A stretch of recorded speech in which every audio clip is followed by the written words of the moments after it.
And there are three things that we need to do in order to continue this momentum, in order to be able to do what the second part of the Declaration of Independence says.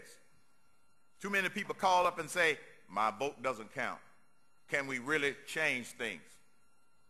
And I have to remind my audience, and I remind people when I'm giving talks, if you read the Declaration of Independence, don't stop at life, liberty, and the pursuit of happiness. Keep reading. And if you keep reading, it says, when any form of government becomes destructive of those ideals, it is the right of the people to alter or abolish it. We've got some altering and abolishing to do. Keep reading. People like to stop right there. Don't stop there. That's the most important part, is about our right to alter and abolish. And I would like to point one thing out. I recited that without a teleprompter. I'm just saying.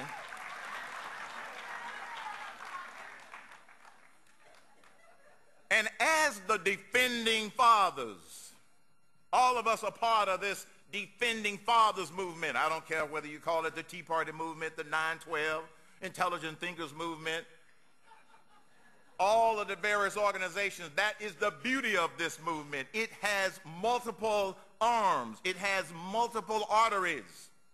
I said that for the benefit of my doctor friends that are here this morning. Thank you. Yes. Docs for patients. Three things we need to do, quite simply, to make sure we can abolish the liberal control of Congress in November. And just like the founding fathers set the bar high, I believe we need to set the bar high and say we will change control of Congress in November, starting with the House of Representatives. Not that we are going to reduce the majority. No, we've got to set the bar high and make it happen. And here are the three things that we need to do in order to bring it about. First, stay connected. Stay connected. Every one of you in here is connected to an organization or an initiative or a movement. Stay connected. And one of the reasons that we are experiencing the success that we are experiencing is, quite frankly, because more people are getting connected.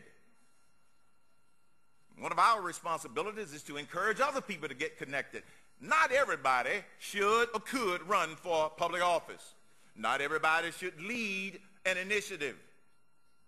But everybody can do something.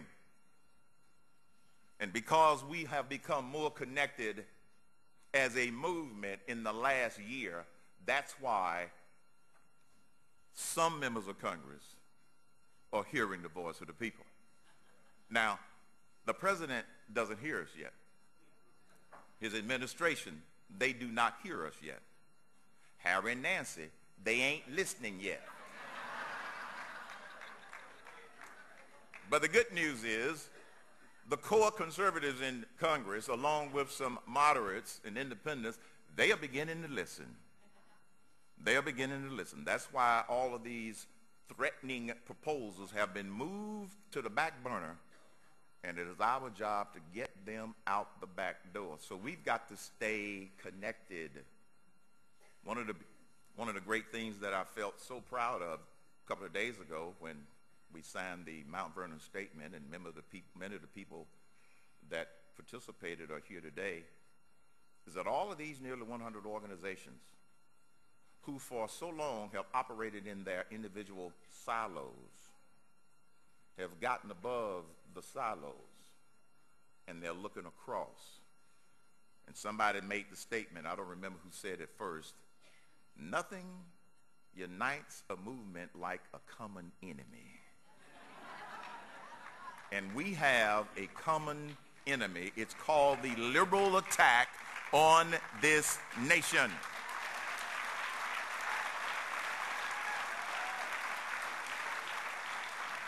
So stay connected.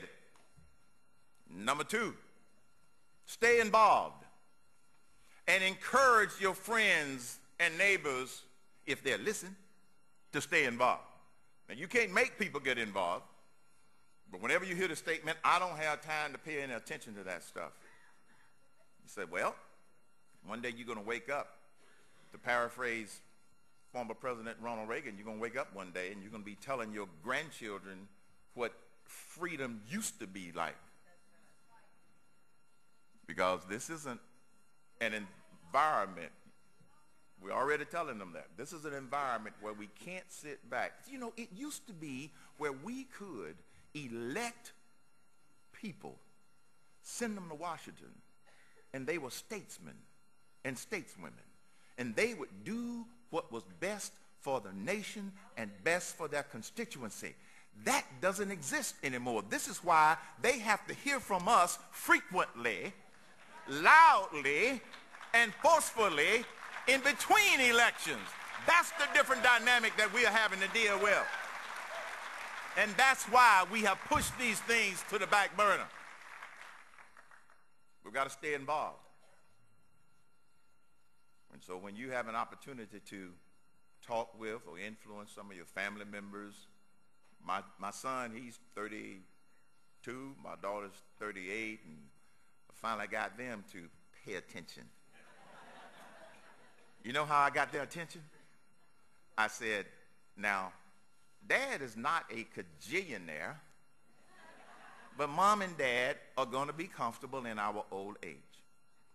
And if I don't spend it all, the government is trying to take your inheritance. It's amazing how it got their attention.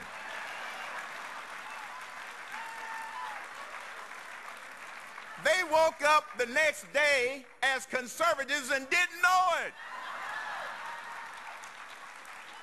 I said, welcome to the American dream. Welcome. So stay involved and encourage others to get involved. And as I tell folk, get off the sofa and get off your anchovies.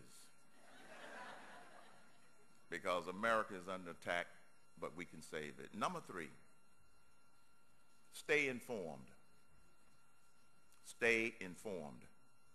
Because if you don't stay informed, and if you don't know your facts, and if you don't know your history, you could be tempted to drink the liberal Kool-Aid without knowing it. And there's a lot of liberal Kool-Aid out there. And in order to stay informed, you have to be aware of what I call the liberal tactics that they use all the time, consistently, no matter which liberal is talking.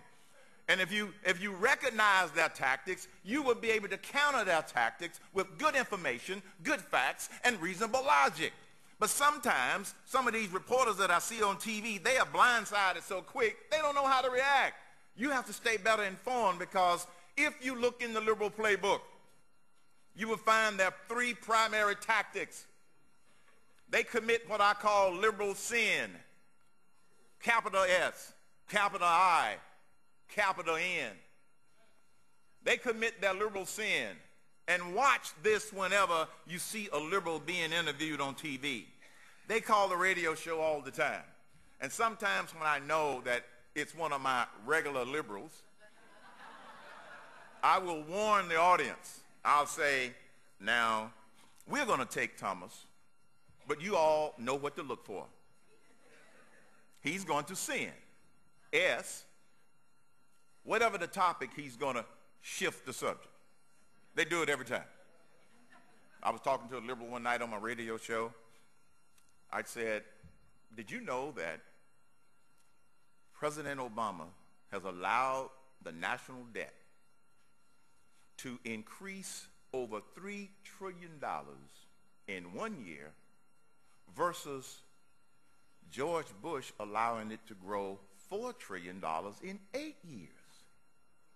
Almost as much in 1 year as 8 years under the Bush administration. So the liberal says, well, George Bush got us into this war. I didn't ask you about the war. We're not talking about the war. We're talking about runaway tsunami spending. But they like to shift the subject. Watch that. Listen for it.